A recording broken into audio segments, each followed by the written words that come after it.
दंडित प्रणाम जी जय दंडित प्रणाम।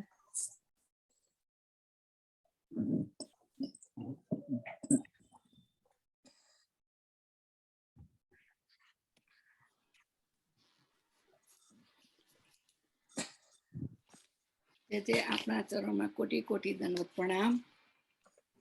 आप श्री गोस्वामी 108 सिद्धांत कुमार जी महोदय पूना, आप श्री परम पूज्य गोस्वामी 108 श्री भरत कुमार जी महाराज ना आत्मा छो परम पूज्य पितृचरण छत्र छाया में प्रभु श्री विठ्ठलनाथ जी नो सेवाक्रम पुष्टि मार्ग सिद्धांतों मार्गीय शिक्षण प्राप्त कर्યું છે। પુષ્ટિ માર્ગના પ્રચાર ને આપ ખૂબ કર્તવ્ય નિષ્ઠાનથી સુંદર વેગ આપી રહ્યા છો। શ્રી વલ્લભ યુવા મંચના ઉદ્યાપ્ત પદે બિરાજો છો। માર્ગના સિદ્ધાંતોના સત્સંગ સાંસ્કૃતિક કાર્યક્રમો દ્વારા વૈષ્ણવ ખૂબ સુંદર સચોટ રીતે પહોંચાડો છો। એ કાર્ય કરી રહ્યા છો। આપ પરમ પૂજ્ય ગોસ્વામી 108 સિદ્ધાંત કુમાર મહોદય मधुवाणी में आपने शिक्षा सागर दीनता सागर हरिराज महाप्रभु जीवन चरित्र वो सुंदर रीते हमने पहला समझावी दीधुं हतुं अने आज आपनो वचनामृतनो पुरस्कार को श्री वल्लभा सके जय। वैष्णव बधा म्यूट करी देशो प्लीज पोतपोतानी।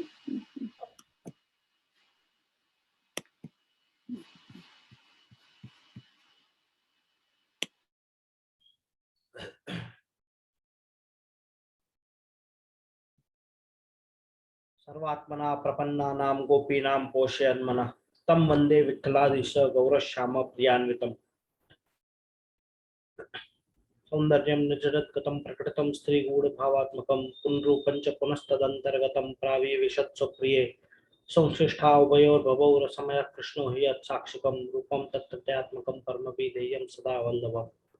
श्रीवल्लभ प्रतिनिधिं तेजो राशिर्दयार्णवं गुणातीतं गुणनिधिं श्रीगोपीनाथमाश्रये सायं कुञ्जालयस्था सन्मोलसत्स्वर्णपात्रं सुधौतं राजत्यज्ञोपवितं परितनोसनं गौरमं भोजवक्त्रं प्राणानायं विनाशापटनहितकरं कर्णराजद्विमुक्तं वन्दे दोन्मिलिताक्षं मृगमदतिलकं विठ्ठलेशं शुकेशम्। आवाज आवे छे बराबर? हाँ जी बरोबर।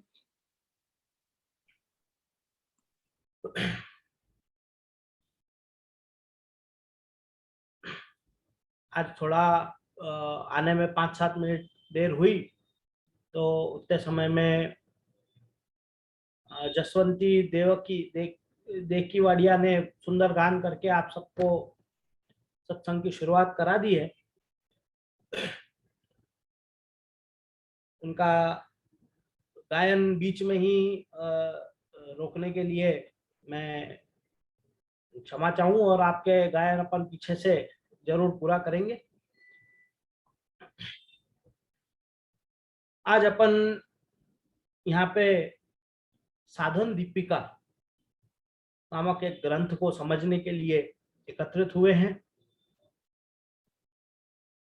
ये ग्रंथ का परिचय अपन पहले देख लें। श्रीमद् वल्लभाचार्य के प्रथम पुत्र प्रभुचरण श्री गोपीनाथ जी आपके द्वारा रचित ये ग्रंथ है। किन्हीं कारणों से पिछले 100-125 वर्षों से श्री गोपीनाथ जी को लेके और मार्ग में एक विपरीत विचारधारा बन गई है कि आप मर्यादा का स्वरूप हैं और पुष्टि मार्ग से आपका बहुत ज्यादा लेन देन नहीं है और उस कारण से श्री गोपीनाथ जी के प्रति देखने की वैष्णवों की दृष्टि बदल गई है, जो कि मेरी मत के अनुसार, मेरी बुद्धि जो है उसके अनुसार ये गलत भावनाएं हैं। आप श्री आचार्य चरण के बड़े पुत्र हैं और ज्येष्ठत्व का महत्व पुष्टि मार्ग में हमेशा से रहा है। ज्येष्ठ पुत्र होने के कारण गिरधर जी वंश के अगले श्री गोसाई जी के बाद पीठाधीश्वर हुए, और आपके वंश में विराजते ज्येष्ठ पुत्र जो जो होते गए, सो आज दिन तक श्री वल्लभ कुल के प्रथम पीठ पे या प्रधान पीठ में तिलकायत की गादी पे विराज रहे हैं, और मार्ग को आप वहां से चला रहे हैं। ये तो लौकिक बात हो गई, पर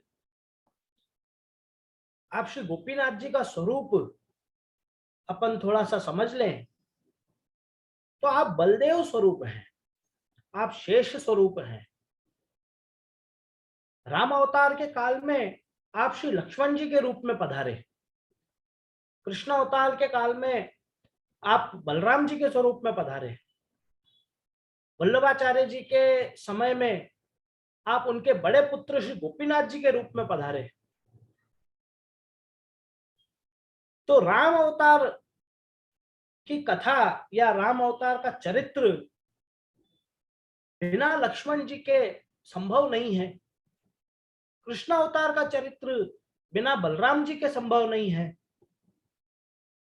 तो श्री महाप्रभु जी का, श्री गोसाई जी का कार्य, आपका जो काल है, आपका जो समय है, आपके द्वारा प्रचलित जो मार्ग है, वो श्री गोपीनाथ जी के द्वारा बिना कैसे संभव हो सकता है। तो आप शेष स्वरूप, बलराम स्वरूप पधारे हैं, विराजते भूतल पे,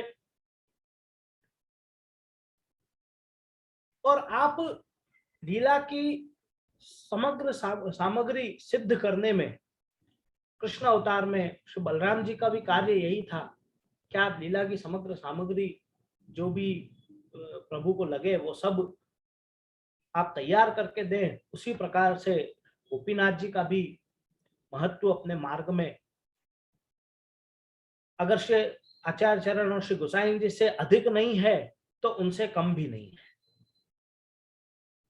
गोपीनाथ जी अपन सबके लिए उतने ही पूजनीय, उतने ही आदरणीय जितने श्रीमद आचार्य चरण और श्री गोसाई जी हैं। आपको प्रभु चरण कहा जा रहा है, श्री गोसाई जी को भी प्रभु चरण कहा जाए। और अपन अभी जैसे मंगलाचरण में मैंने श्री गोपीनाथ जी का ध्यान मंत्र भी पढ़ा, तो उसमें भी आज्ञा कर रहे हैं कि श्री वल्लभ प्रतिनिधि, श्री वल्लभ के आप प्रतिनिधि हैं। प्रतिनिधि माने रिप्रेजेंटेटिव, सबऑर्डिनेट, सब्स्टिट्यूट, इन कोई भी शब्दों से आप उनको जान लो। तो जहां श्रीमद आचार्य चरण नहीं होंगे वहां गोपीनाथ जी होंगे, तो उनमें कोई भेद नहीं होगा। ये कहने का तात्पर्य है प्रतिनिधि से। आगे कह रहे हैं कि तेजो राशि दयानवम गुणातीतम गुणनिधिम, गुणातीतम गुणनिधिम, गुणों के से अतीत है, जिसका अर्थ सर्वोत्तम स्तोत्र में प्राकृत धर्मानाश्रय जो होता है वही अर्थ गुणातीत होता है, और गुणनिधिम अप्राकृत धर्म रूप निखिल, वही अर्थ गुणनिधि का होता है। तो इन सबसे अपन को ये एक बात समझ में आ रही है कि श्री गोपीनाथ प्रभु चरण का उतना ही महत्व पुष्टि मार्ग में है जितना कि श्री मदाचार्य चरण का और श्री गोसाई जी का है। तो अगर आप में से किसी के मन में भी श्री गोपीनाथ जी के विषय में कोई विपरीत विचार हो, तो आप सबसे मेरी ये विनती है कि आप उन विचारों को सुधारें और प्रभु चरण श्री गोपीनाथ जी को उतना ही मान सम्मान से और उतनी ही महत्वता से आप उनके दर्शन करें और उनका भजन, स्मरण, पूजन इत्यादि करें। उसी के साथ अपन आपके द्वारा पुष्टि मार्ग को जो सबसे बड़ी देन है वो ग्रंथ साधन दीपिका को अपन समझने का प्रयास करेंगे। तो साधन दीपिका क्या है? जैसा अपन जानते हैं कि श्रीमदाचार्य चरण ने पुष्टि मार्ग की स्थापना और उसके सिद्धांतों की स्थापना करी। पुष्टि मार्ग के पीछे सिद्धांत क्या क्या है, क्या बेस के ऊपर पुष्टि मार्ग चलेगा, उसकी रचना आप श्रीमद आचार्य चरण ने करी। सूक्ष्म सेवा का प्रकार जो आपने बताया था, उसका विस्तार करना, वो कार्य आप श्री गोसाई जी ने किया। सिद्धांतों के ऊपर आधारित रहते हुए भाव भावनाओं से बना हुआ ये मार्ग का सेवा का विस्तार, वो कार्य आप श्री गोसाई जी ने किया। अब इन दोनों का मिश्रण करके श्रीमदाचार्य चरण के द्वारा बताए हुए सिद्धांतों पे चलते हुए और श्री गोसाई जी द्वारा प्रचलित किए हुए सेवा का विस्तार जो है, उसको कैसे करना और ये दोनों चीजों का अपने जन साधारण जीवन में किस प्रकार से अमल करना है, वो श्री गोपीनाथ जी ने साधन दीपिका में समझाया है। पुष्टि मार्ग की दिनचर्या का आलेखन है।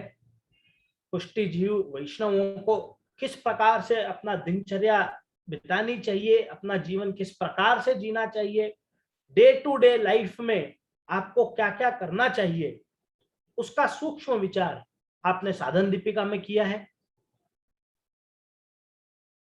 तो क्या ये स्वतंत्र ग्रंथ है? हाँ, ये स्वतंत्र ग्रंथ जरूर है, पर इसका आधार जो है वो श्रीमदाचार्य चरण द्वारा रचित तत्वार्थ दीप निबंध के साधन प्रकरण का ही विस्तार है। इसीलिए इसका नाम साधन दीपिका है।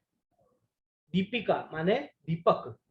जो साधन आपने आचार्य चरण ने साधन प्रकरण में बताए हैं, उसके ऊपर दीपक, उसके ऊपर रोशनी कर करके और गोपीनाथ जी अपने समक्ष उनको प्रस्तुत कर रहे हैं। भगवत सेवा के आग्रही लोगों को की सेवा में तत्परता को बढ़ाने वाला ये ग्रंथ है। जो जीवों को अधिक से अधिक भगवत सेवा में रुचि हो और उस रुचि का आग्रह जो है, उसका तत्परता उसमें वृद्धि कैसे हो, वो चीज ये ग्रंथ से अपन सीख सकते हैं। पुष्टि मार्ग की आचार संहिता अपन इसको कह सकते हैं। आचार संहिता का अर्थ होता है how to live your life, how to live a पुष्टि मार्गीय लाइफ। तो ये आप सबके लिए एक गाइडलाइन स्वरूप ये ग्रंथ है। चारों वर्ण के वैष्णवों के कर्तव्य के अनुसार ये ग्रंथ में आपने आज्ञा करी है। ब्राह्मणों को, ब्राह्मण वैष्णवों को किस प्रकार जीना चाहिए, क्षत्रिय वैष्णवों को किस प्रकार जीना चाहिए, वैश्य वैष्णवों को किस प्रकार जीना चाहिए, शूद्रों को किस प्रकार जीना चाहिए, उसके आधार पे आपने इस ग्रंथ में आज्ञा करी है। तो जैसे गीता जी के लिए कहा जाता है कि सर्वोपनिषदो गावो दुग्धा गोपाल नंदनम पार्थो वत्स सुधीर भोक्ता दुग्धम गीतम मृतम महत। मतलब सभी उपनिषदों को अगर गाय स्वरूप है, उनका दूध जो है वो गोपाल आप श्री प्रभु ने निकाल के पार्थो वत्सो, पार्थ नाम के वत्स को माने बछड़े को आपने वो पिलाया है। तो वो कौन सा दूध है? तो वो है गीता अमृत महत्म। गीता रूपी अमृत जो है वो इन सभी उपनिषदों का सार रूपी दूध निकाल के और आपने पार्थ रूपी, अर्जुन रूपी वत्स को प्रभु ने पिलाया। तो उसी प्रकार से आचार्य चरण के द्वारा बताए हुए सारे सिद्धांतों को अगर अपन वो उपनिषद समझें, उनको वो गाय समझें, तो उनका दूध निकाल के साधन दीपिका में श्री गोपीनाथ जी ने ये गीता रूपी दूध जैसा है उस प्रकार से ही ये साधन दीपिका में श्री आचार्य चरण द्वारा बताए हुए सारे सिद्धांतों का एक सार निकाल के और आपने साधन दीपिका में रखे हैं, उसको अपन समझने का प्रयास करेंगे। अब सबसे पहले कोई भी ग्रंथ में प्रवेश करने से पहले उस ग्रंथ के 4 चीजों को समझना चाहिए। वो है उसका विषय, प्रयोजन, उसके अधिकारी और उसका संबंध। तो साधन दीपिका का विषय क्या है? प्रेम लक्षणा भक्ति, भगवद आश्रय और दास भाव, इनकी प्राप्ति जीव को कैसे हो, मूलतः ये उसका विषय है। इस ग्रंथ का प्रयोजन भगवत सेवा की अनुकूलता अपने में आना, जीव के अंदर भगवत सेवा की अनुकूलता कैसे आएगी, वो इसका प्रयोजन है। इसके अधिकारी कौन है? तो भक्ति मार्गीय जो भी जीव हैं वो सभी इसके अधिकारी हैं। भक्ति मार्गीय जीव माने पुष्टि मार्गीय जीव तो है ही, पर भक्ति मार्ग जो है वो केवल पुष्टि मार्ग तक ही सीमित नहीं है। अन्य अन्य भी जो भक्ति मार्ग के रूप हैं, शंकराचार्य के द्वारा बताया हुआ भक्ति का मार्ग जो है, रामानुजाचार्य बताया हुआ, तो सभी प्रकार के भक्ति मार्गीय जीव जो हैं वो सभी इसके अधिकारी हैं। तो प्रभु की भक्ति किस प्रकार से करनी वो ही इसमें बताया है। अब वो आप उसको पुष्टि के रूप से करो या मर्यादा के रूप से करो, तो दोनों ही सभी प्रकार के भक्ति मार्गीय जीव जो हैं वो इसके अधिकारी हैं। संबंध इसका किससे है? तो वल्लभाचार्य जी के द्वारा रचित ग्रंथ जो है उसको समझने की इच्छा जो रखने वाले व्यक्ति हैं, उन व्यक्तियों से इनका सीधा सीधा संबंध है इस ग्रंथ का। 127 श्लोक का ये ग्रंथ है, तो ये काफी बड़ा ग्रंथ, पर साथ साथ ही इसको समझने में मतलब अपन एक ही श्लोक के ऊपर बहुत देर चर्चा करेंगे ऐसा प्रभु कृपा से बहुत कम बार होगा। तो एक ही दिन में अपन 8-8, 10-10 श्लोक प्रभु कृपा से देख सकते हैं। तो उस हिसाब से भी ये कम से कम 12-15 सेशन तो इसमें अपने को लगेंगे। जैसे अपनी अनुकूलता होगी उस हिसाब से अपन इसको करेंगे। 127 श्लोक इसमें है। अब अपन ग्रंथ में प्रवेश करें। अगर आप सबके सामने वो किसी के पास ग्रंथ उपलब्ध हो तो आप पुस्तक जरूर खोल के बैठें। सर्वप्रथम गोपीनाथ जी आप मंगलाचरण ग्रंथ का करते हुए और सबसे पहले आज्ञा कर रहे हैं, तानः श्री तात पद्मरेणवः कामधेनवः नाकस्य तरवोन्येषां स्युः कल्पतरवो यथा। तानः, तानः मतलब आप तो ये जानते ही हैं। फिर आगे बोल रहे हैं श्री तात पात पद्मरेणवः। तो सर्वप्रथम यहाँ पे आप श्री महाप्रभु जी के चरण कमल को वंदन करते हुए मंगलाचरण में कह रहे हैं कि श्री तात पात पद्मरेणवः। श्री तात माने तात जो शब्द है वो पितृवाचक भी है, वो गुरुवाचक भी है। तो पिता को भी अपन तात कह सकते हैं, गुरु को भी अपन तात कह सकते हैं। दोनों ही अर्थों में यहाँ पे आप श्री मदाचार्य चरण के चरण कमल को वंदन कर रहे हैं। पद पद्मरेणवः, आपके चरण में चरण कमल, पद पद्म माने चरण कमल, रेणवः मतलब उसकी रज। तो श्लोक का अर्थ ये बन रहा है कि जैसे अन्य सब की इच्छा पूर्ति के लिए स्वर्ग के कल्प वृक्ष और कामधेनु होते हैं, वैसे ही हमारे लिए हमारे पिता श्रीमदाचार्य चरण के कमल रज हैं।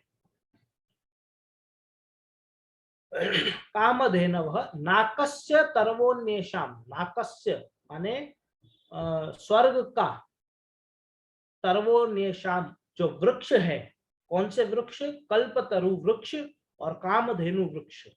ये जो हैं इनका कार्य क्या है? तो जो भी इच्छा इन वृक्षों के समक्ष अपन रखें वो फल रूपी ये वृक्ष अपने को अपनी इच्छा पूर्ति करके देते हैं। तो स्वर्ग में विराजमान ये जो वृक्ष हैं कामधेनु और कल्पतरु, ये दोनों जैसे अन्यों की इच्छा पूर्ति करते हैं उसी प्रकार से हमारे लिए हमारे तात चरण श्रीमदाचार्य चरण के चरण कमल की रज जो है वो कल्पतरु और कामधेनु के समान है।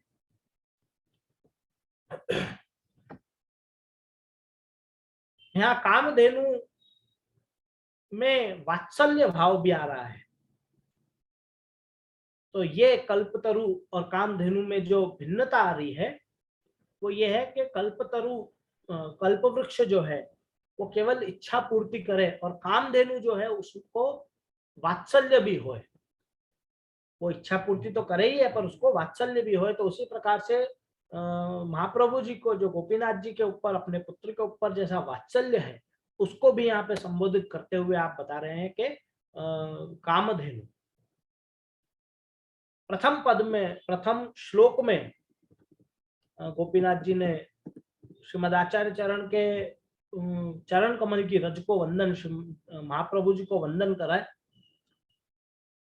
अगले श्लोक में आज्ञा कर रहे हैं, श्रुति स्मृति शिरो रत्न नीराजित पदाम्बुजम यशोदोत्संग ललितम वंदे श्री नंद नंदनम। अब यहाँ पे आप ठाकुर जी को सर्वप्रथम आपने गुरु की वंदना करी, अपने पिता की वंदना करी। अब आप प्रभु की वंदना करते हुए प्रभु के चरण कमल में दंडवत करते हुए कह रहे हैं कि श्रुति स्मृति शिरो रत्न नीराजित पदाम्बुजम यशोदोत्संग ललितम वंदे श्री नंद नंदनम। श्रुति और स्मृति रूपी रत्न से शोभायमान जिनके चरण कमल हैं, ऐसे यशोदा जी की गोद में क्रीड़ा करते नंदराय जी के पुत्र श्री कृष्ण को मैं वंदन करता हूं। श्रुति स्मृति शिरो रत्न, श्रुति श्रुति स्मृति के शिर पे विराजमान जो रत्न है नीराजित, उनसे शोभायमान पदाम्बुजम जिनके चरण कमल हैं, ऐसे यशोदोत्संग ललितम यशोदा जी की गोद में क्रीड़ा करते श्री नंद नंदनम नंदराय जी के पुत्र श्री कृष्ण, इनको मैं वंदन करता हूं। तो यहाँ पे श्रुति और स्मृति से श्रुति रूपा गोपी और ऋषि रूपा गोपियों रूपी रत्न से भी जिनके चरण कमल शोभायमान है, ये भी कहने का तात्पर्य है यहाँ। और नीराजित, नीराजित का बहुत 3-4 अर्थ होते हैं, पूजन करना, सेवा करना, चरण को धोना इत्यादि नीराजित के अर्थ हैं। तो ये सभी यहाँ पे बैठ रहे हैं बराबर के। नीराजित से माने श्रुति स्मृति रूपी रत्नों से जिनके चरण की पूजा हो रही है, सेवा हो रही है, जिनके चरणों को धोया जा रहा है या शोभायमान है जिनके चरण, तो ऐसे यहाँ पे आपने प्रभु के चरण की वंदना करी, मंगलाचरण। प्रथम श्लोक में महाप्रभु जी को वंदन किया, द्वितीय श्लोक में आचार्य चरण को वंदन, ठाकुर जी को वंदन किया। तो यहाँ भी अपन ये एक बात सीखने समझने जैसी है कि सर्वप्रथम अपन अपने गुरु की वंदना करेंगे और फिर अपन अपने प्रभु की वंदना करेंगे। जैसे वो एक प्रसिद्ध बात है कि गुरु गोविंद दो खड़े काके लागू पाए, बलिहारी इन गुरु की जो गोविंद दियो बताए। तो गुरु की वंदना पहले होगी, तब ही प्रभु अपनी वंदना स्वीकार करेंगे और वो फलित भी होगी। गोपीनाथ जी यहाँ पे अपने को ये एक चीज का भी ध्यान अपना आकर्षित कर रहे हैं। करें जैसे आप देखें तो नित्य नियम में जो अपन मंगलाचरण करते हैं, चिंता संतान हंतारो यत्पादाम्बुजरे नव इत्यादि, श्रियानांतान निजाचार्यान निज आचार्यान, वहां पे भी अपन पहले महाप्रभु जी की वंदना कर रहे हैं। प्रणमामि मुहुर्मुहुर यद अनुग्रहतु जंतु सर्व दुखातिको भवे तम हम संतान हंतारो यत्पादाम्बुजरे नव श्रियानांतान निजाचार्यान प्रणमामि मुहुर्मुहुर यद अनुग्रहतु जंतु सर्व दुखातिको भवे तम हम एकदम से याद ही नहीं आ रहा है। तो नंद नंदनम वहां पे भी वल्लभ नंदनम को अपन वहां पे गोपीनाथ जी का कर रहे हैं। फिर तीसरे श्लोक में अपन श्री गोसाई जी का वंदन कर रहे हैं और फिर जाके चौथे श्लोक में अपन ठाकुर जी की वंदना कर रहे हैं, तो ये अपन के साधारण मंगलाचरण जो अपन नित्य नियम में करते हैं उसमें भी यही क्रम चल रहा है। तो ये चीज का ध्यान रखें अपन। ये अपन को सबसे पहली सीख श्री गोपीनाथ जी ने साधन दीपिका में दी। अब तीसरे श्लोक में भक्ति मार्ग वितानाय योवतीर्णो हुताशन स एव न परम मानम शेषमस्य प्रमांतरम। भक्ति मार्ग के प्रचार के लिए जो अवतीर्ण हुए हैं, ऐसे हुताशन अग्नि स्वरूप श्री वल्लभ के वचन ही हमारे लिए प्रमाण है, अन्य सब गौण है। भक्ति मार्ग वितानाय, भक्ति मार्ग वितानाय माने भक्ति मार्ग का प्रचार करने के लिए योवतीर्णो, जिन्होंने अवतार धारण किया है, ऐसे हुताशन, हुताशन माने अग्नि स्वरूप, अग्नि स्वरूप मतलब श्री वल्लभ की यहाँ कह रहे हैं स एव न परम मानम शेषमस्य प्रमांतरम। स एव न परम मानम मतलब आपके द्वारा बताए हुए वाक्य जो प्रमाण है उनके अलावा शेषमस्य प्रमांतरम, न परम मानम शेषमस्य मतलब उसके अलावा बताए हुए अन्य जितने भी प्रमाण हैं वो सब गौण है, या वो वल्लभ के द्वारा बताए हुए प्रमाण के आधार पे ही है। तो यहाँ पे सबसे बड़ी बात जो गोपीनाथ जी बता रहे हैं वो ये है कि श्रीमदाचार्य चरण के द्वारा बताए हुए वाक्यों के ऊपर, के द्वारा कहे हुए प्रमाणों के ऊपर, के सिद्धांतों के ऊपर और सबसे ज्यादा विश्वास जो है, दृढ़ आश्रय केवल उनके ऊपर ही वैष्णवों को होना चाहिए, और श्री गोपीनाथ जी को भी है, ये बता रहे हैं। उसके अलावा बताए हुए सारे प्रमाण, वेद इत्यादि प्रमाण जो भी हैं, वो सब हमारे लिए गौण हैं, या वो आचार्य चरण के द्वारा बताए हुए प्रमाणों के आधार पे है। यहाँ पे बिल्कुल ही विपरीत बात गोपीनाथ जी बता रहे हैं कि वेदों के आधार के ऊपर श्रीमदाचार्य चरण ने अपने सिद्धांतों की रचना नहीं करी है। आचार्य चरण के सिद्धांतों की जो है उनके ऊपर वेद आधारित है। इसलिए यहाँ कह रहे हैं कि शेषमस्य न मानम, उनके अलावा आचार्य चरण द्वारा बताए हुए वाक्यों के अलावा बाकी सारे प्रमाण जो हैं वो हमारे लिए गौण है।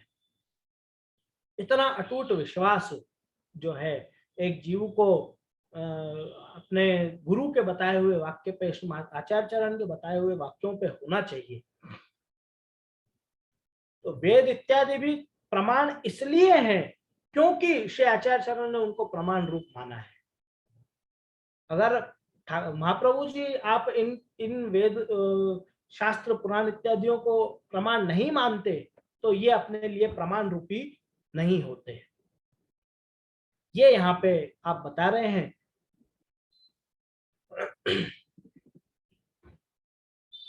तो ये क्यों आप बता रहे हैं? ये आज की जो नई पीढ़ी है उनको ये बात सबसे ज्यादा समझने की जरूरत है।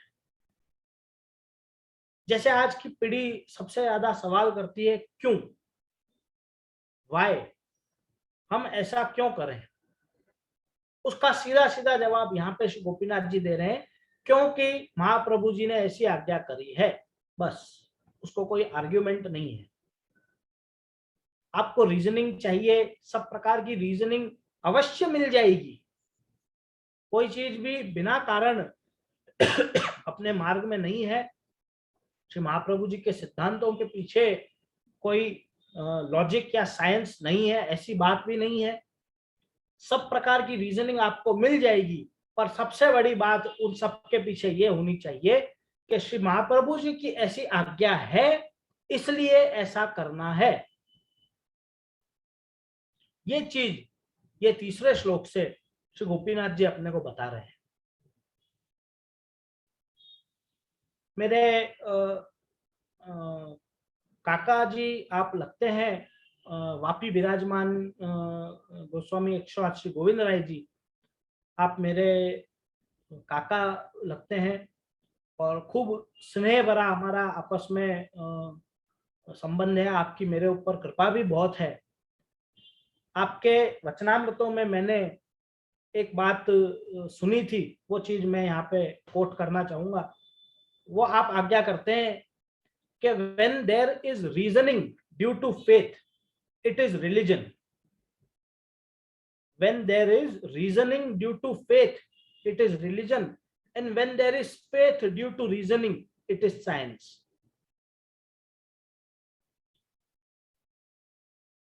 किसी कारण से आपका विश्वास है, वो तो साइंस हो गया, और आपका विश्वास है इसलिए उसमें कोई कारण है, वो रिलीजन हुआ। तो आपका विश्वास पहले आचार्य चरण के वाक्यों के ऊपर होना चाहिए, और फिर आप उसमें रीजनिंग ढूंढो, उसमें आप कारण ढूंढो। ये सही अप्रोच है। और आप पहले कारण ढूंढो, पहले रीजन ढूंढो, और फिर आप उनके वाक्यों के ऊपर विश्वास करो, तो ये तो विज्ञान हो गया। पर फिर भी गीता जी में ठाकुर जी आज्ञा करते हैं कि ज्ञान विज्ञान सहितम यत् ज्ञात्वा मोक्ष से अशुभात्, मतलब जब ज्ञान और विज्ञान ये दोनों का सही मिश्रण होगा तब ही अशुभ से बाहर आया जाएगा। तो साइंस जरूरी नहीं है, ये तो नहीं है। गीता जी में आप स्वयं प्रभु आज्ञा कर रहे हैं कि ज्ञान और विज्ञान, ज्ञान और विज्ञान माने आपका धर्म जो है, वो आपका विश्वास और आपका रीजनिंग, आपका कारण विज्ञान, ये दोनों चीजों का सही मिश्रण होना चाहिए, तभी एक जीव अशुभ से बाहर आ सकता है, या लौकिक इत्यादि से बाहर निकल के और प्रभु की सेवा अपन शांति से कर सकते हैं। तो ये दोनों चीजों का मिश्रण सही प्रकार से हो, उस चीज को यहाँ पे गोपीनाथ जी तीसरे श्लोक में बता रहे हैं कि आचार्य चरण द्वारा बताए हुए सिद्धांतों पे सबसे पहले हमको उसी पे विश्वास है, उसके बाद ही हम अन्य कोई प्रमाण को देखेंगे।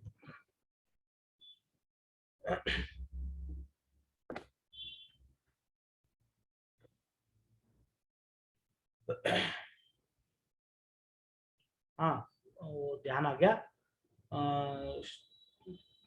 मंगलाचरण में श्रीमद वल्लभ नंदनम आगे आता है। तो ये जो मंगलाचरण है, ये श्री गोसाई जी द्वारा रचित ही मंगलाचरण है।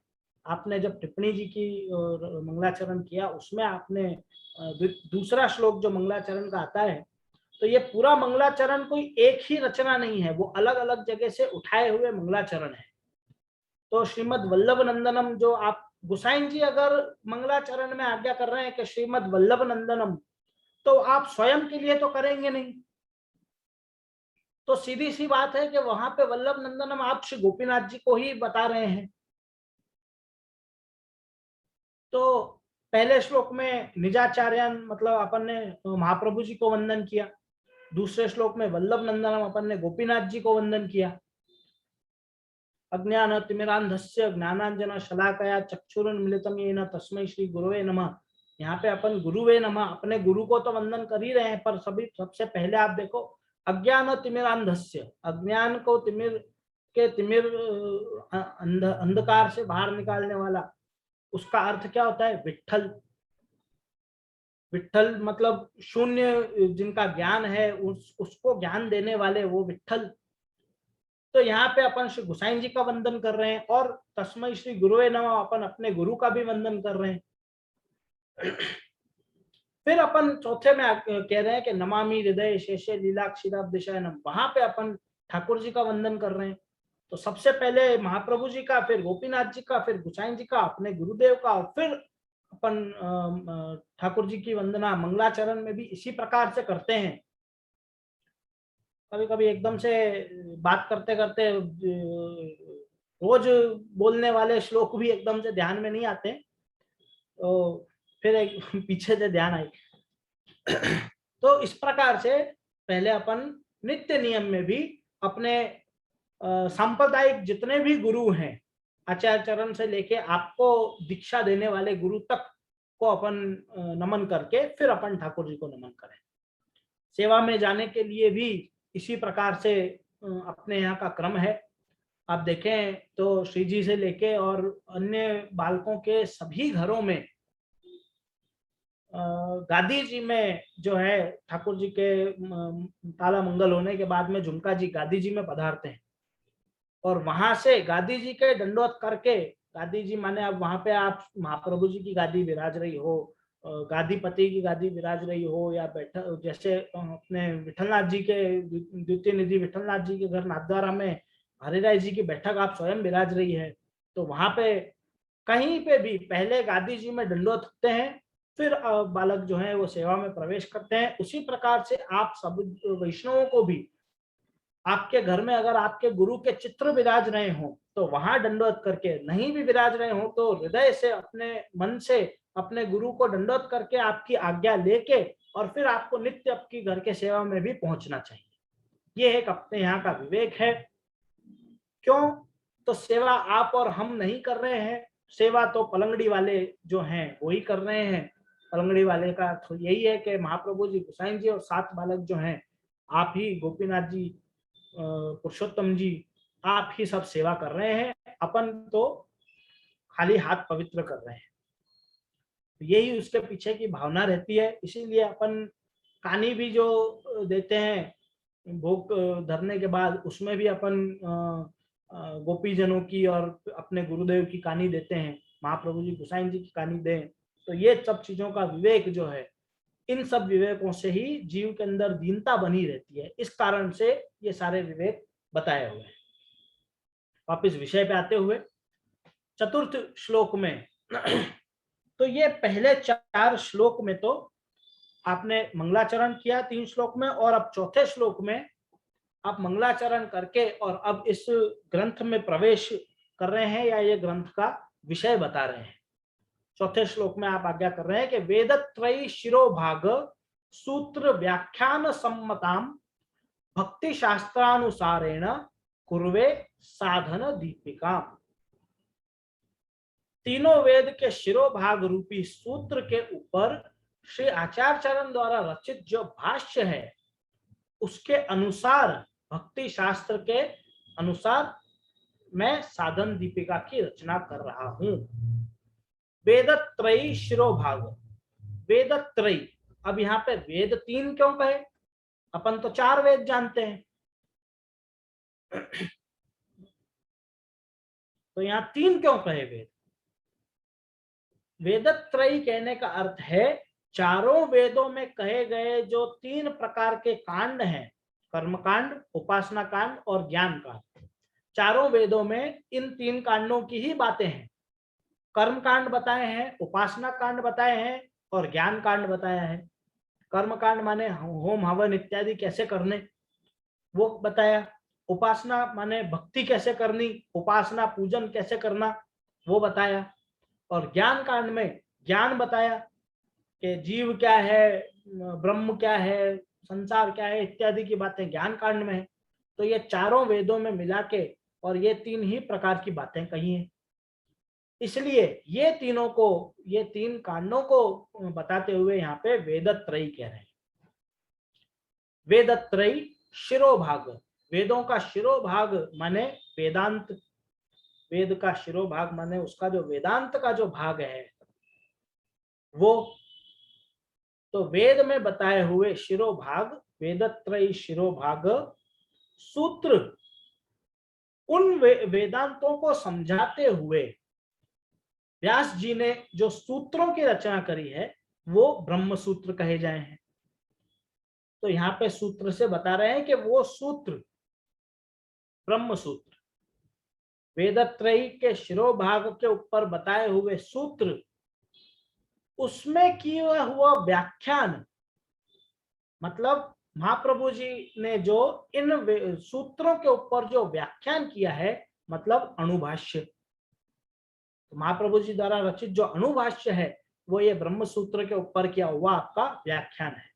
तो वेदत्रयी शिरोभाग सूत्र व्याख्यान सम्मताम, इनके बताए हुए जो मत हैं उसके अनुसार जो भक्ति शास्त्र है, भक्ति शास्त्रानुसारेण, इन सब में से जो निकल के आ रहा है वो भक्ति शास्त्र, इनमें बताया जो भक्ति किस प्रकार से करनी है, भक्ति कैसी होनी चाहिए, वो बात के अनुसार उसको बताते हुए, उसका अनुसरण करते हुए कुर्वे साधन दीपिका, मैं आपको साधन दीपिका बता रहा हूं। इन सब के आधार के ऊपर जो भक्ति शास्त्र है उसका मैं साधन दीपिका में आपको बताऊंगा। तो वेद भी आ गए, वेदांत भी आ गया, ब्रह्म सूत्र भी आ गया, अणुभाष्य भी आ गया। इन सब में बताया हुआ भक्ति शास्त्र को आप गोपीनाथ जी साधन दीपिका में बता रहे हैं। जैसे अपन ने पहले श्लोक में देखा, दुग्धा गोपाल नंदनम के जैसा गीता में जैसा उपनिषदों का सार है, उसी प्रकार से इन सब का सार साधन दीपिका में गोपीनाथ जी ने बताया है। अब सवाल आएगा कि ठीक है, ये भक्ति शास्त्र तो आपने बता दिया, ग्रंथ का आपने पहले दो उसमें आपने मंगलाचरण किया, तीसरे श्लोक में आपने बताया कि हमको विश्वास केवल श्री महाप्रभु जी के द्वारा बताए हुए वाक्यों पे है, उसका आधार हम लेंगे। फिर चौथे में आपने बताया कि इन सब में बताया हुआ जो भक्ति शास्त्र है उसके ऊपर मैं साधन दीपिका बता रहा हूं। तो ये तो आपने ग्रंथ का इंट्रोडक्शन कर दिया। अब अपन ग्रंथ के अंदर 5वें श्लोक से प्रवेश करेंगे। तो भक्ति क्यों करनी चाहिए, सबसे पहले तो आप गोपीनाथ जी उसका जवाब दे रहे हैं, भक्ति क्यों करनी चाहिए। तो अगले 3 श्लोकों में 5, 6 और 7, ये 3 श्लोकों में आपने भक्ति क्यों करनी चाहिए उसका जवाब दिया है। ये तीनों श्लोक अपन एक साथ देखेंगे। इन्वर्टेड कॉमास के अंदर आत्मावार इति, अब संस्कृत में प्राचीन क्रम ऐसा ही है कि कोई भी प्रकार के पंक्चुएशंस जो हैं वो संस्कृत में नहीं होते थे। तो ये इन्वर्टेड कॉमास का जो कॉन्सेप्ट है ये संस्कृत का नहीं है। इसको कैसे, अब किसी की बात को मैं कह रहा हूं तो उसको अपन इन्वर्टेड कॉमास में लिखते हैं, ये चीज कैसे बताई जाएगी, तो उसके आगे इति शब्द लगा दिया जाएगा। इति शब्द कहीं भी आ रहा है अगर कोई श्लोक के बीच में, मतलब वो किसी और की बात कहीं और से उद्धृत की हुई बात यहाँ पे बता रहे हैं। तो आत्मावार इति, आत्मावार ये किसी और का शब्द है। आत्मावार इति श्रुत्या दर्शनैक फलो विधि श्रणवाद्यै प्रतिज्ञात, फिर से इन्वर्टेड कॉमास में तम भजेत तम रसेद इति। तो तम भजेत और तम रसेदी, रसे ये भी कहीं और से उद्धृत किए हैं। ये 5वां श्लोक हुआ। तस्मात् भारत सर्वात्मा भगवान हरिरीश्वर श्रोतव्य कृतिर्तव्यश्च स्मर्तव्यश्च छता भयम, ये भी गीता जी का श्लोक है पूरा। ये 6ठा श्लोक हुआ। पुरुषस्य विशेषेण संसार परिहासित हरेर आराधने मुक्ति तत्प्रकारो निरूप्यते, ये 7वां श्लोक है। आत्मावार इति श्रुत्या दर्शनैक फलो विधि श्रवणाद्यै प्रतिज्ञात तम भजे तम रसेद। आत्मावार, आत्मा का दर्शन करना चाहिए, श्रवण करना चाहिए, मनन करना चाहिए, ऐसा श्रुति वाक्य है। इति श्रुत्या, ये जो कह रहे हैं ये श्रुति का वाक्य है। आत्मावार इत्यादि, पूरा वाक्य यहाँ पे आपने कोट नहीं किया है, आत्मावार बता के आगे का वाक्य बता रहे हैं। उसका अर्थ है आत्मा के दर्शन करने चाहिए, श्रवण करना चाहिए और मनन करना चाहिए, ऐसा श्रुति वाक्य है। दर्शनैक फलो विधि, उसका भजन करना चाहिए, उसका रसानुभव करना चाहिए, ऐसा भी एक दूसरी श्रुति का वाक्य है। तम भजेत तम रसेदिति, तम भजेत उसका भजन करो, तम रसेदिति उसके रस का अनुभव करो। तो ये दोनों श्रुति वाक्य यहाँ पे गोपीनाथ जी ने बताए। आत्मावार इत्यादि। आत्मा का दर्शन करो, श्रवण करो, मनन करो और उसका भजन करो और उसके रस का अनुभव करो। यहाँ पे आत्मा से अर्थ है प्रभु का, अपने आत्मा में विराजमान जो प्रभु हैं उसका अपने को भजन करना चाहिए, स्मरण करना चाहिए इत्यादि। ऐसा ही स्मृति में भी वाक्य है। स्मृति माने वेद इत्यादि जो है वो श्रुति वाक्य हो गए, गीता जी वगैरह में कहे हुए वाक्य वो स्मृति वाक्य हो गए, क्योंकि वो स्मृति ग्रंथ है गीता। तो वहां पे ठाकुर जी ने आज्ञा करी है, तस्मात् भारत सर्वात्मा भगवान हरिरीश्वर श्रोतव्य कृतिर्तव्यश्च स्मर्तव्यश्च स्मर्तव्यश्चेच्छता भयम। तो वहां पे ऐसा कह रहे हैं कि इसलिए हे भारत, तस्मात् इसलिए हे भारत, भारत माने अर्जुन, अभय प्राप्त करने की इच्छा वाले मनुष्य को सर्वात्मा भगवान हरि ईश्वर का भजन करना चाहिए।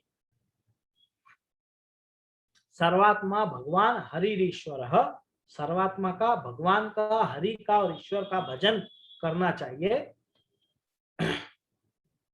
स्मर्तव्यश्च छता भयम, मतलब अभय की प्राप्ति करने वाले, इच्छा रखने वाले मनुष्य को, अभय माने संसार रूपी जो संसार से भय दूर करना, वो वाला अभय, संसार से जो अपने को डर लगता है उसके ऊपर जीत पा लेनी, वो वैसा अभय यहाँ बता रहे हैं। उसके ऊपर अभय प्राप्ति के लिए अपने को भगवान का स्मरण भजन इत्यादि करना चाहिए। ये 2 श्लोक पहले उसमें श्रुति के वाक्य बताए कि भक्ति क्यों करनी चाहिए, तो आत्मा का दर्शन वगैरह इत्यादि करना ये श्रुति के वाक्य है, इसलिए करनी चाहिए। और स्मृति के वाक्य बताया कि भगवान ने, आपने स्वयं ने आज्ञा करी है कि भगवान हरि ईश्वर इत्यादि का अपने को स्मरण भजन करना चाहिए।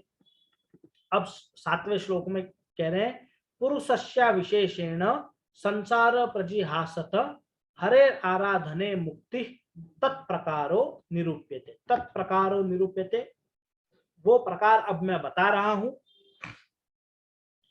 ये अपन यहां तक देखेंगे, पुरुषस्य विशेषेण संसार प्रजिहासत हरे आराधने मुक्ति, यहाँ तक तत्प्रकारो निरूप्यते। तो ये अर्थ हो गया कि उसका प्रकार मैं अब आपको बताऊंगा। तो मनुष्य के को विशेष रूप से संसार छोड़ने की इच्छा हो तो प्रभु की आराधना ही मुक्ति रूप जाननी। पुरुषस्य विशेषेण संसारम प्रजिहासत, संसार को प्रजिहासत मतलब संसार को छोड़ना हो, पुरुष को विशेष रूप से संसार को छोड़ना हो तो क्या करना है, तो हरे आराधने मुक्ति, हरि की आराधना करना ही अपने लिए मुक्ति रूप है, ये गोपीनाथ जी कह रहे हैं। यहाँ पे अब एक सवाल और आता है पुष्टि जीवों के मन में कि अपन को तो इतने ग्रंथों से अपन यही समझते आए हैं कि मुक्ति अपने लिए है ही नहीं, अपने को तो भक्ति ही चाहिए। तो यहाँ पे कौन सी मुक्ति की बात गोपीनाथ जी कर रहे हैं?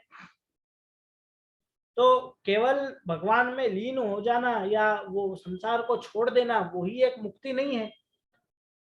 यहाँ पे जो मुक्ति का प्रकार बता रहे हैं वो यही बता रहे थे कि हरे आराधने मुक्ति, हरि की आराधना करना माने भक्ति करना, वो ही अपने लिए मुक्ति स्वरूप है। दूसरा, संसार को छोड़ के नित्य लीला में प्राप्त हो जाना भी तो संसार से तो मुक्ति है ना। तो वैसी मुक्ति तो पुष्टि जीवों को चाहिए ही, अपने को भक्ति तो सर्वप्रथम चाहिए, वो बात तो है ही, पर साथ साथ ही संसार को त्याग करके और अपनी नित्य लीला में गति हो जाए, अपन वापस से नित्य लीला में प्राप्त हो जाए और संसार से अपनी मुक्ति हो जाए, वैसी मुक्ति तो अपने को चाहिए ही। तो उसी को, वही मुक्ति को रेफर करते हुए यहाँ पे गोपीनाथ जी कह रहे हैं कि हरे आराधने ही अपने लिए मुक्ति है। विशेष रूप से संसार का त्याग कर देना, संसार छोड़ के और हरि की आराधना में ही लग जाना केवल, वो ही अपने लिए मुक्ति है। ये यहाँ पे गोपीनाथ जी कह रहे हैं। तो पहले श्रुति के वाक्य बताए, फिर स्मृति के वाक्य बताए और फिर बताया कि अब उसका प्रकार मैं आपको निरूपण करूंगा और उसी को आपको मुक्ति रूप जानना है। ये यहाँ पे गोपीनाथ जी ने भक्ति क्यों करनी चाहिए के 3 कारण बताए हैं। सबसे पहले तो श्रुति में जो वाक्य हैं वो बताए, गीता जी में जो वाक्य हैं वो बताए, और अब हरे की आराधना करना वही अपने लिए मुक्ति रूप है। तो उस मुक्ति का प्रकार जो है वो अब मैं आगे के श्लोकों में निरूपण करूंगा। तो यहाँ पे श्रवण आदि प्रतिज्ञात माने श्रवण आदि भक्ति, जो भक्ति के जो नवधा भक्ति के प्रकार हैं उनकी प्राप्ति कराने वाले श्रुति और स्मृति के वाक्य अपन ने देखे। भक्ति ही अपने लिए मुक्ति है। अब भक्ति कैसे करनी चाहिए वो अगले श्लोक में 8वें श्लोक में बताएंगे कि भक्ति कैसी करनी चाहिए। ये वाक्य आपने बहुत जगह सुना होगा। वो ही वाक्य यहाँ पे जो है गोपीनाथ जी यहाँ पे कोट कर रहे हैं। नारद भक्ति शास्त्र का ये वाक्य है, भक्ति सूत्र का। महात्म ज्ञान पूर्वो ही सुदृढ़ सर्वतो अधिक स्नेहो भक्ति इति प्रोक्तः तया मुक्तिर्चन चान्यथा। महात्म ज्ञान पूर्वो सुदृढ़ सर्वतो अधिक स्नेहो भक्ति रीति प्रोक्तः तया मुक्तिर न चान्यथा। ये भक्ति तक आपने नारद भक्ति सूत्र का कोट किया, और उसकी इति प्रोक्तः तया मुक्तिर न च अन्यथा, उसके अलावा और कोई मुक्ति नहीं है। महात्म ज्ञान पूर्वक सुदृढ़ और सर्वतो अधिक स्नेह वाली जो भक्ति जब होगी तब ही मुक्ति प्राप्त होगी, न च अन्यथा, उसके अलावा मुक्ति प्राप्त नहीं होगी, ऐसा गोपीनाथ जी बता रहे हैं। और ये नारद भक्ति सूत्र का वाक्य है, जिसको तत्वार्दीप निबंध में श्री महाप्रभु जी ने भी कोट किया है। महाप्रभु जी ने भी ये वाक्य कई जगह पे भक्ति को समझाते हुए ये वाक्य को आपने उद्धृत किया हुआ है। तो महात्म ज्ञान पूर्वक भक्ति कैसी करनी है? महात्म ज्ञान को समझते हुए, प्रभु का महात्म ज्ञान क्या है, आप कौन है, आपका क्या स्वरूप है, आपका महात्म क्या है, वो समझो पहले। सुदृढ़, दृढ़ता से, आपकी विश्वास दृढ़ता आपकी हिलनी नहीं चाहिए, और सर्वतोधिक, और सबसे ज्यादा, बाकी संसारी साधनों से, अहंता ममता से ज्यादा सर्वतोधिक स्नेहो, स्नेह जिससे आपको होगा, जब स्नेह आपको होगा, ऐसा स्नेह, कैसा स्नेह? जिसमें महात्म ज्ञान भी हो, वो दृढ़ भी हो, और सबसे अधिक भी हो, उसी का नाम भक्ति है।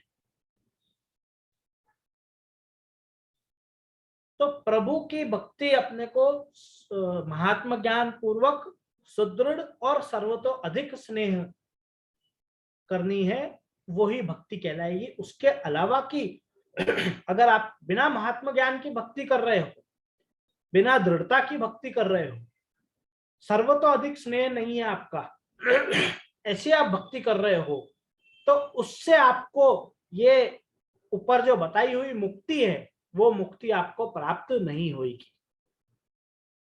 महात्म ज्ञान पूर्वक सुदृढ़ सर्वतो अधिक स्नेह भक्ति करने पे ही मुक्ति आपको प्राप्त होगी। ये गोपीनाथ जी कह रहे हैं, न च अन्यथा, न चान्यथा, इससे न च अन्यथा, च और मतलब और, उसके अलावा, न नहीं होगी, अन्यथा उसके अलावा और किसी से ऐसी मुक्ति प्राप्त नहीं होगी, और ऐसी ही भक्ति अपने को करनी चाहिए। 8वें श्लोक में आपने ये बता रहे हैं। बहुत ही महत्वपूर्ण ये भी एक श्लोक है, और जैसे आपने पहले बताया कि महाप्रभु जी द्वारा बताए हुए प्रमाणों को ही हम प्रमाण मानेंगे, तो ये जो प्रमाण नारद भक्ति सूत्र का महाप्रभु जी ने तत्वार्दीप निबंध में इसको कोट किया है, उसी को आप यहाँ पे कोट कर रहे हैं, क्योंकि वो महाप्रभु जी ने कोट किया है। नारद भक्ति सूत्र में भक्ति का जो डेफिनेशन ये जो बताया है, इसको आचार्य चरण ने स्वीकार किया है, इसलिए ये अपने लिए भी सर्वमान्य है। वो यहाँ पे आप बता रहे हैं। इस प्रकार की भक्ति अपने को करनी है।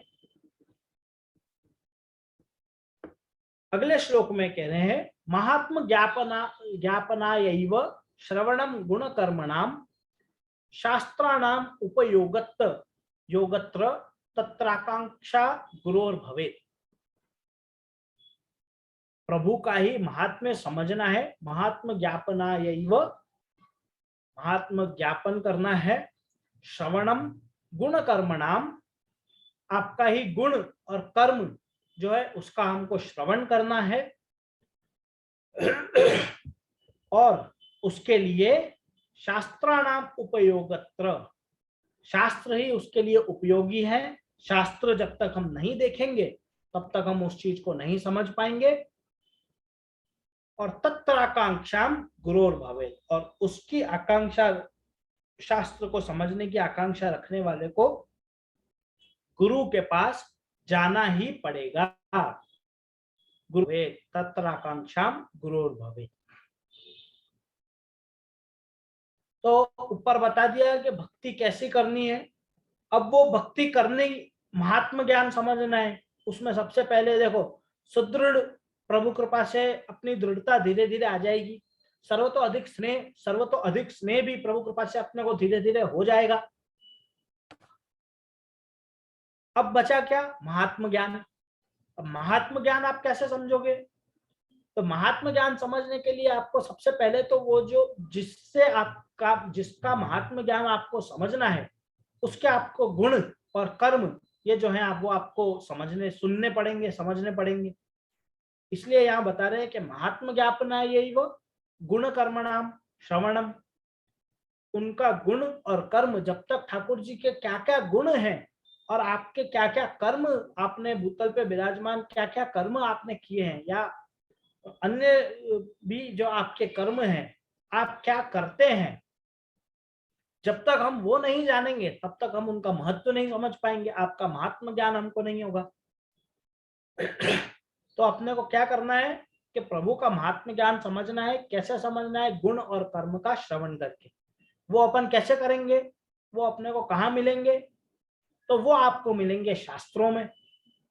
विविध प्रकार के वेद शास्त्र इत्यादि जब अपन देखेंगे तब ही अपने को वो मिलेंगे। तो शास्त्राणाम उपयोगत्र, वो चीज का समझने के लिए क्या उपयोगी होगा? तो शास्त्र होंगे। अब अपने को शास्त्र देखने हैं। शास्त्र देख के अपने को समझ में आती है? अपन तो अनपढ़ हैं, अपने को कोई बात समझ में नहीं आती।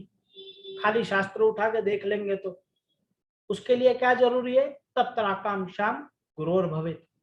उसके लिए आपको गुरु के पास जाना पड़ेगा, आपको गुरु बनाने पड़ेंगे।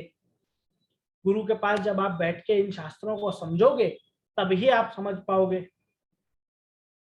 अपन फिर से घूम फिर के वापस पहले श्लोक पे ही आ गए कि सबसे पहले अपन को गुरु की आकांक्षा रखनी पड़ेगी, तभी अपन हरि को समझ पाएंगे। तो भक्ति तो भगवान की करनी है, ठाकुर जी की करनी है, पर उसके लिए सबसे ज्यादा जरूरी है गुरु। तो ये 9वें श्लोक में आप बता रहे हैं कि महात्म ज्ञान अपने को प्राप्त करना है। उसी को प्राप्त करके सर्वतो अधिक सुदृढ़ स्नेह अपने को आएगा, और उससे अपन वैसी ही भक्ति अपन प्रभु की करेंगे। उस चीज के लिए शास्त्र देखने जरूरी है, और शास्त्र को समझने के लिए गुरु के पास जाना जरूरी है। तो यहाँ पे भक्ति क्यों करनी चाहिए बता दिया। इससे 8वें श्लोक में, 9वें श्लोक में गुरु क्यों करने चाहिए वो बता दिया। अब 10वें श्लोक में आगे आज्ञा कर रहे हैं कि गुरु कैसे होने चाहिए वो बताएंगे। यहाँ पे गुरु कैसे होने चाहिए ये चीज तत्वार्थ दीप निबंध के सर्वनिर्णय प्रकरण के साधन प्रकरण में श्री महाप्रभु जी आपने स्वयं ने आज्ञा करी है। वो श्लोक को यहाँ पे कोट करते हुए गोपीनाथ जी 10वें श्लोक में आज्ञा कर रहे हैं।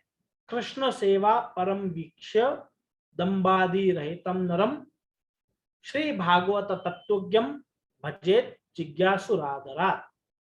ये भी बहुत महत्वपूर्ण श्लोक है और इसको भी आपने कई बार सुना होगा।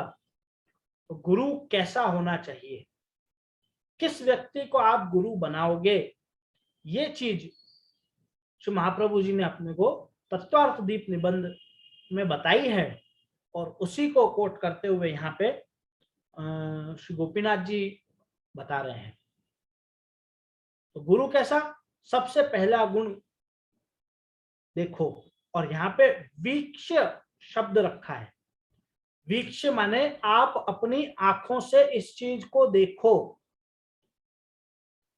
गुरु बनाने से पूर्व ये बातें आप अपनी आंखों से देखो। वीक्ष, कौन सी बात, सबसे पहला बताया कृष्ण सेवा परम,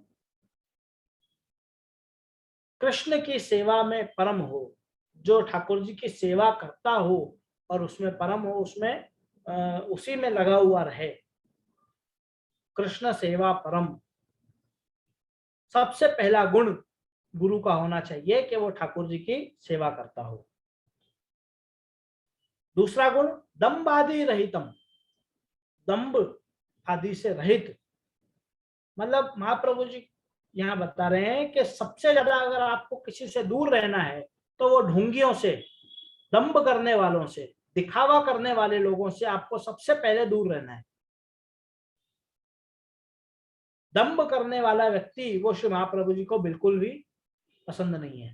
तो यहाँ पे बता रहे हैं दम्भ आदि रहितम, दम्भ आदि रहितम। आदि से क्या मतलब हुआ यहाँ, तो काम क्रोध मोह मद इत्यादि लोभी नहीं होना चाहिए, क्रोध नहीं आना चाहिए, कामी नहीं होना चाहिए, मोह नहीं होना चाहिए। तो दम्भ आदि से ये अर्थ है। पर उसमें भी सबसे अधिक क्या बात बताई, दम्भ, ढोंगी नहीं होना चाहिए सबसे पहले तो। फिर बाद में आप देखो कि काम क्रोध लोभ मोह मद इत्यादि उसमें है या नहीं। सबसे पहले तो उसको ढोंगी ही नहीं होना चाहिए, दम्भ उसके अंदर नहीं होना चाहिए। तो ये गुरु का दूसरा यहाँ पे विशेषण बताया। तीसरा विशेषण बता रहे हैं कि श्री भागवत तत्वज्ञम, श्री भागवत के तत्व ज्ञान को समझने वाला। श्रीमद् भागवत में बताया हुआ जो तत्व ज्ञान है उसको समझना, वो जो व्यक्ति समझता हो वो आपका गुरु बनने के लायक है। तो यहाँ पे तीन जो है वो गुरु के लक्षण से आचार्य चरण ने बताए हैं।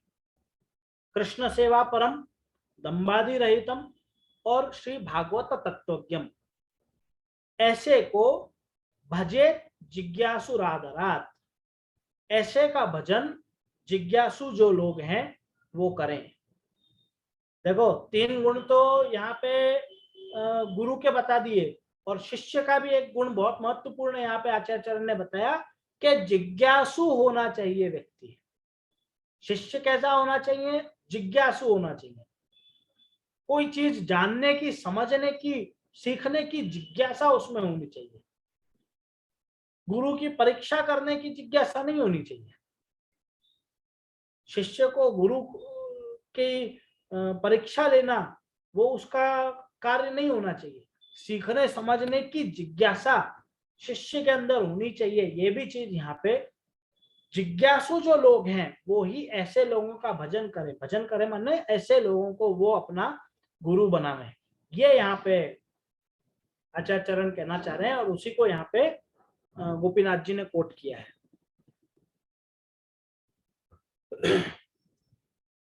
तो 10 श्लोक आज अपन ने देखे। अब आगे समय थोड़ा सा 15 मिनट ही है, आगे के और श्लोक अपन एक यहाँ पे गुरु कैसा होना चाहिए वहां तक अपन ने समझ लिया। अब आगे गुरु के कर्तव्य भी बताए हैं और शिष्यों के कर्तव्य भी आगे बताए हैं। तो वो अपन अगले उसमें देखेंगे। अपन एक सिंहावलोकन कर लें कि आज अपन ने क्या क्या सीखा समझा। सर्वप्रथम श्लोक में श्री गोपीनाथ जी ने मंगलाचरण करते हुए आचार्य चरण के चरण कमलों की वंदना करी। दूसरे श्लोक में आपने ठाकुर जी के चरण कमलों की वंदना करी। ये 2 श्लोकों में आपने मंगलाचरण किया। तीसरे श्लोक में आपने बताया कि श्री महाप्रभु जी के द्वारा बताए हुए जो वाक्य हैं वही हमारे लिए सबसे ज्यादा प्रमाण रूपी हैं, उनको ही हम सबसे ज्यादा प्रमाण मानेंगे। बाकी सब जो है प्रमाण वो उससे गौण है या उसके आधार पे ही है। फिर चौथे श्लोक में यहाँ आज्ञा करी के वेद और ब्रह्म सूत्र और उसके अणुभाष्य, इन सबके आधार के ऊपर जो भक्ति शास्त्र है उसको बताते हुए मैं साधन दीपिका की रचना कर रहा हूँ। ये आपने चौथे श्लोक में आज्ञा करी। पांचवें, छठे और सातवें श्लोक में भक्ति क्यों करनी चाहिए उसके कारण श्रुति वाक्य से आत्मावार इत्यादि, तम भजे तम रसेद इत्यादि से आपने अपने को श्रुति वाक्य बताए, और गीता जी का स्मृति वाक्य तस्मात् भारत सर्वात्मा इत्यादि वो अपने को बताया पांचवें और छठे श्लोक में। और सातवें श्लोक में हरे की आराधना करना ही अपने लिए मुक्ति रूप है, वो अपने को बताया। आठवें श्लोक में ऊपर बताई हुई भक्ति कैसे करनी चाहिए वो बताते हुए, और महात्मा ज्ञान पूर्व सुदृढ़ स्नेह सर्वतो अधिक स्नेहो भक्ति, ये आपने वाक्य कोट किया, और वही अपने लिए मुक्ति है ये चीज बताई। 9वें श्लोक में वो वैसी भक्ति प्राप्त करने के लिए गुण कर्म समझने पड़ेंगे, महात्मा ज्ञान समझना पड़ेगा, और उसके लिए शास्त्र देखने पड़ेंगे। शास्त्र देखने के लिए गुरु की आवश्यकता जरूरी है, ये 9वें श्लोक में बताया। और 10वें श्लोक में गुरु के लक्षण बताए। ऐसा व्यक्ति आप ढूंढ के और उसको आप गुरु करो। 3 लक्षण, कृष्ण सेवा परम, भागवत तत्व का जानकार और दम्भ आदि से रहित, ये गुरु के लक्षण बताए। अब आगे अगले श्लोक में जो है अपन को बताएंगे गुरु के कर्तव्य कैसे हैं, और उसके बाद शिष्यों के या दैवी जीवों के कर्तव्य क्या क्या हैं वो अगले श्लोकों में बताएंगे। और फिर दिनचर्या में कैसे अपने को जीवन जीना है वो अपन ये ग्रंथ में आगे उसमें सीखेंगे। तो मेरे गुरुदेव के चरणारविंद में वंदन करते हुए, और आज के सत्र में कोई भी भूल चूक हुई हो तो श्री गोपीनाथ जी और मेरे गुरुदेव पितृचरण इत्यादि सब क्षमा करेंगे। ऐसी विनती आपके चरण कमल में करते हुए मैं आज का इस सत्र पे विराम करूं। अब अपन आश्रय का पद ले लें। विजय श्री विठलेश्वर। दृढ़ चरणन केरो भरोसो, दृढ़ चरणन के श्री वल्लभ नख चंद्र छटा बिन, सब युग मांझ अंधेरो भरोसो, दृढ़ चरणन के साधन और नहीं या कली में, जासू हो निवेरो, सूर का कहे द्विविध आंधरो, बिना मूल को चेरो भरोसो, दृढ़ चरणन के।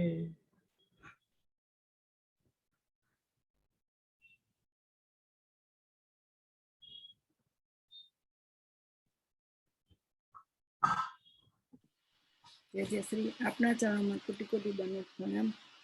સુંદર સમજાયું। આજે આપશ્રીએ થોડું વહેલું થઈ ગયું, વાંધો નહીં। જય જય શ્રી, બહુ આનંદ થયો, ખૂબ સમજાયો। આપણે કન્ટિન્યુઅસ રહેશે ને એમને? જય જય।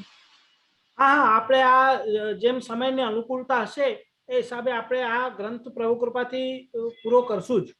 હા, ઓકે। આજે થોડો આપશ્રીએ થોડું વહેલું બંધ થઈ ગયું, નેક્સ્ટ ટાઈમ આપણે પૂરો ટાઈમ કરીશું, જેથી વૈષ્ણવને બધું લાભ મળે। વચ્ચામાં ખૂબ ખૂબ આનંદ આવ્યો, અને પિતાશ્રીને ને બધાને અમારા દંડવત પહોંચાડ્યો, માતૃશ્રીને। અને જો આપની આજ્ઞા હોય તો વૈષ્ણવને હું ખોલું જે છે।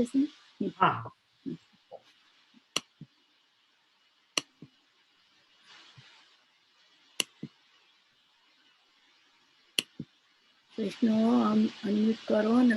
જય જય, આપણા ચરણોમાં કોટી કોટી દંડવત પ્રણામ। જે જે આપના ચરણોમાં કોટી કોટી દંડવત પ્રણામ જે જે અમારા સહપરિવારને પંચાંગ પ્રણામ. જે જે આપણા ચરણોમાં કોટી કોટી દંડવત પ્રણામ જય હો મારા વાલા જય હો. દંડવત પ્રણામ. જય જય દંડવત પ્રણામ. જય જય દંડવત પ્રણામ. જે જે દંડવત પ્રણામ નવરાત્રી ના દંડવત પ્રણામ.